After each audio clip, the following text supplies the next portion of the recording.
ముఖ్యంగా ఆంధ్రాకి సంబంధించి దాదాపు ఇద్దరు కుటుంబాలతో సహా వెళ్లిన ఇద్దరిని చనిపోయిన 27 మందిలో కూడా ఇద్దరు ఆంధ్ర ప్రాంతానికి చెందిన వాళ్ళు కూడా ఉన్నారు. వాళ్ళని అడిగింది మీరు హిందువులా కాదా అని చెప్పి వారి కుటుంబాల ముందే, వాళ్ళ పిల్లల ముందే, వాళ్ళ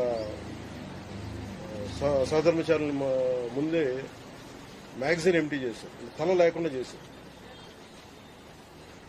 హిందువా ముస్లిమా అనే అర్థం తేల్చుకోవడానికి కల్మా చదవమని. ఇంత ఘాతుకంగా చంపిన తర్వాత దేశం మొత్తం కూడా ఒక డెసిసివ్ యాక్షన్, ఒక బోల్డ్ యాక్షన్ కోసం ఎదురు చూస్తుంది. అది నిన్న రాత్రి జరగటం. ఇలాంటి సమయంలో దాదాపు 9 ప్రాంతాల్లో